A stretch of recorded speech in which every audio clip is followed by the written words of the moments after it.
Hello everyone, I am Ayush. आज हम इस वीडियो में पढ़ेंगे कोलिनर्जिक ड्रग्स के बारे में।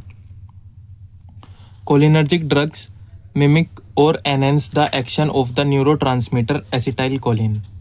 जो कोलिनर्जिक ड्रग्स होते हैं वो या तो मिमिक करते हैं या फिर एनहेंस कर देते हैं एक्शन को, एसिटाइल कोलिन के एक्शन को, जो कि हमारा न्यूरोट्रांसमीटर होता है। विच इज़ अ की टू पैरासिम्पैथेटिक नर्वस सिस्टम, जो कि एक मेन रोल प्ले करता है न्यूरोट्रांसमीटर का acetyl choline parasympathetic nervous system के अंदर। द कोलिनर्जिक ड्रग्स क्या करते हैं, हमारा एसिटाइल कोलिन की तरह या तो मिमिक करेंगे या फिर एसिटाइल कोलिन को एनहेंस कर देंगे। ठीक है, these drug falls into two main categories. ये जो है ना, दो मेन कैटेगरी के अंदर आते हैं कोलिनर्जिक ड्रग्स। पहला आता है हमारा direct acting agonist that binds to acetylcholine receptors. जो डायरेक्ट एक्टिंग एगोनिस्ट होते हैं वो क्या करते हैं, एसिटाइल कोलिन रिसेप्टर के साथ बाइंड होते हैं। रिसेप्टर्स कौन कौन से होते हैं इसमें, मस्कैरिनिक होता है और निकोटिनिक होता है। ठीक है, दो रिसेप्टर होते हैं, मस्कैरिनिक और निकोटिनिक। दूसरा आता हमारा इनडायरेक्ट एक्टिंग एजेंट्स। पहला हमारा डायरेक्ट था, दूसरा indirect acting agents that increases acetylcholine levels by inhibiting the enzyme that break it down। मतलब यही है कि पहले वाला तो हमारा क्या कर रहा था, एसिटाइल कोलिन के साथ, एसिटाइल कोलिन के जो रिसेप्टर्स हैं उनके साथ बाइंड करके मिमिक कर रहा था एसिटाइल कोलिन के वर्क को और एनहेंस कर रहा था हमारे पैरासिम्पैथेटिक नर्वस सिस्टम को।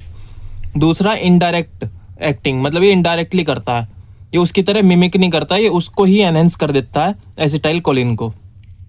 That increases acetylcholine levels by inhibiting the enzyme that break it down। कैसे करता है कि जो भी एसिटाइल कोलिन को तोड़ रहे हैं, ब्रेक डाउन कर रहे हैं, उन एंजाइम्स को कम कर देता है, उनको रोकता है कि वो ना उसे तोड़े। तो उससे क्या होता है, एसिटाइल कोलिन हमारा हाई हो जाता है और उसकी तरह फिर हमारा पैरासिम्पैथेटिक नर्वस सिस्टम स्टिमुलेट हो जाता है। अब कोलिनर्जिक ड्रग्स वर्क कैसे करते हैं, हाउ दे वर्क। इसमें पहला देखते हैं हम डायरेक्ट एक्टिंग कोलिनर्जिक एगोनिस्ट के बारे में। ठीक है ना, कि ये कैसे करते हैं। These drugs directly bind to and activate muscarinic receptors. ये जो डायरेक्ट एक्टिंग कोलिनर्जिक एगोनिस्ट होते हैं, ये ना डायरेक्टली बाइंड करते हैं हमारे रिसेप्टर्स के साथ और एक्टिवेट कर देते हैं उन रिसेप्टर को, ताकि हमारा वो जो है ना एसिटाइल कोलिन की तरह वो करे, एक्ट करे। मस्कैरिनिक रिसेप्टर को क्या कर देते हैं, एक्टिवेट। अब इसमें ड्रग्स के एग्जांपल देखते हैं कौन कौन से आते हैं। जैसे कि एग्जांपल्स में आएगा हमारा पहला पाइलोकार्बेन, जो कि ग्लाइकोमा में यूज़ करते हैं हम। ये हमारा होता है डायरेक्ट एक्टिंग कोलिनर्जिक एगोनिस्ट। दूसरा आता है हमारा बिथेनेकोल फॉर यूरिनरी रिटेंशन।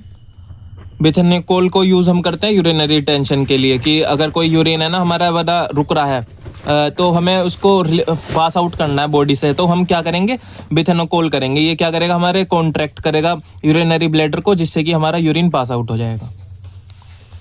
फिर आता है दूसरा हमारा indirect acting cholinergic agent. These drugs increase the amount of acetyl choline available at the synapse.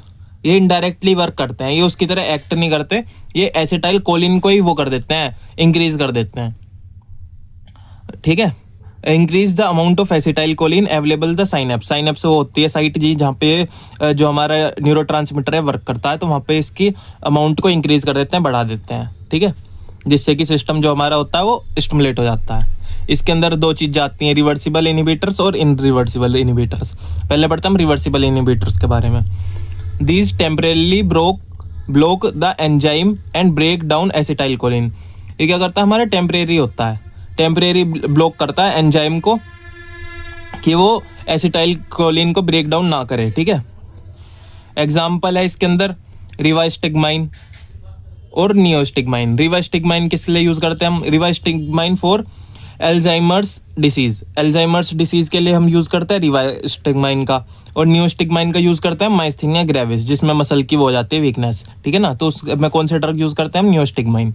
ये होता है हमारे इनडायरेक्ट एक्टिंग में रिवर्सिबल वाले। फिर आगे देखते हैं हम इनरिवर्सिबल इनहिबिटर्स क्या होते हैं। These permanently block the enzyme leading to a higher concentration of acetylcholine. ये क्या करते हैं, परमानेंटली ब्लॉक कर देते हैं उन एंजाइम्स को जो कि ब्रेक डाउन करते हैं एसिटाइल कोलिन को, जिसकी वजह से हमारा जो एसिटाइल कोलिन का कॉन्सेंट्रेशन होता है वो बहुत ज़्यादा हाई हो जाता है।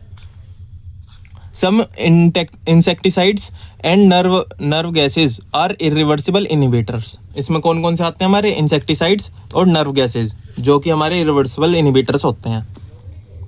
अब इसके कोलिनर्जिक ड्रग्स के हम पढ़ेंगे कॉमन यूजेस। इनमें कॉमन यूजेस में पहले आता है हमारा माइस्थीनिया ग्रेविस के बारे में। The two improve muscle weakness bye increasing acetylcholine at the neurotransmitter junction, neuromuscular junction. तो माइस्थीनिया ग्रेविस में हम क्यों यूज करते हैं कि वो मसल वीकनेस को तो इम्प्रूव करे। कैसे इम्प्रूव करे, by increasing acetylcholine at neuromuscular junction, जिससे कि एसिटाइल कोलिन का जो है ना बढ़ाना न्यूरोमस्कुलर जंक्शन पे, जिससे कि हमारा मसल कॉन्ट्रैक्शन अच्छा होए, तो वीकनेस भी हमारी कम होएगी, स्ट्रेंथ बढ़ेगी। दूसरा आता हमारे अल्जाइमर डिसीज के बारे में कैसे यूज करते हैं।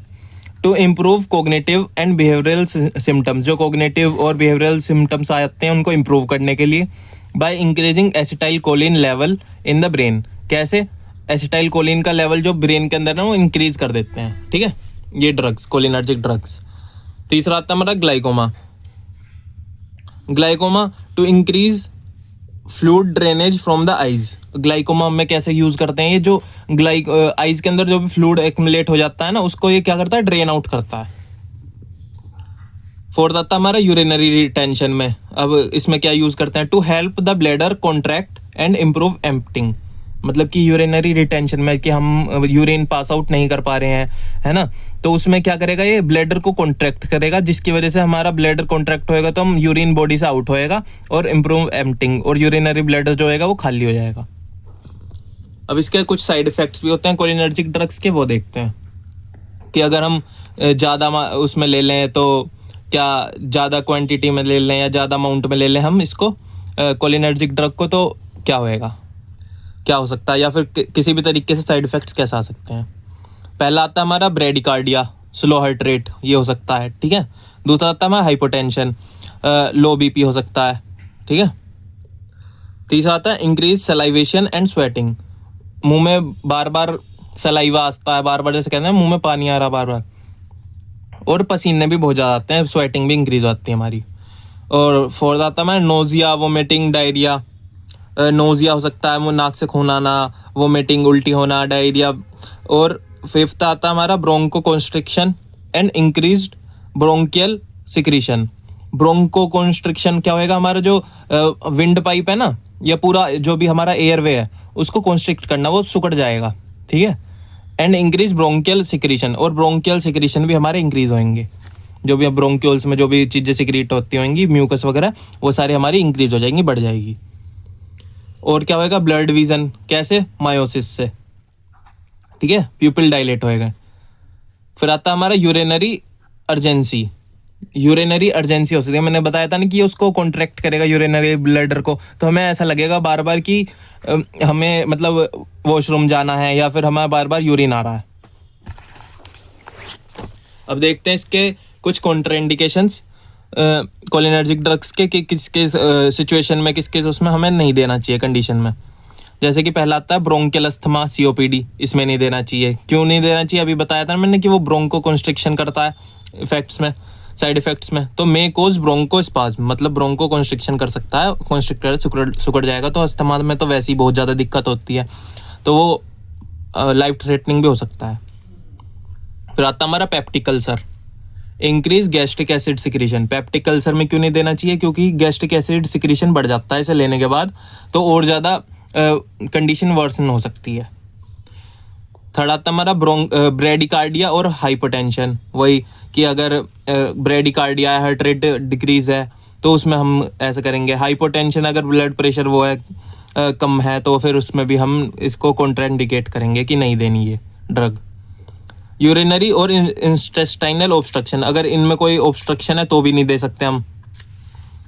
कोरोनरी आर्टरी डिसीज, अगर कोई भी कोरोनरी आर्टरी डिसीज है तो उसमें भी नहीं देंगे। क्यों, क्योंकि वर्सन कार्डिक वर्कलोड को और ज़्यादा मतलब ख़राब कर देगा कि और पहले ही हमारा वो है बीपी लो है ना। तो उसमें अगर ऐसी आर्टरी डिसीज़ हमें कोरोनरी आर्टरी डिसीज़ है तो उसमें भी हम इसको नहीं देते, कॉन्ट्राइंडिकेट करते हैं।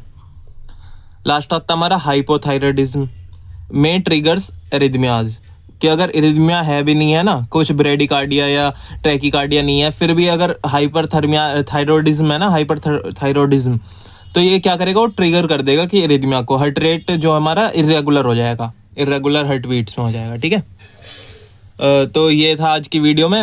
हमने पढ़ा कोलिनर्जिक ड्रग्स के बारे में। अगर कोई डाउट हो आपको तो कमेंट में पूछ सकते हो, और नोट्स वगैरह चाहिए हो तो आप मेरे को इंस्टाग्राम पे कर सकते हो, मैं आईडी नीचे मेंशन कर दूंगा, या फिर चैनल पे भी, इंस्टाग्राम पे आप मेरे को डीएम कर सकते हो।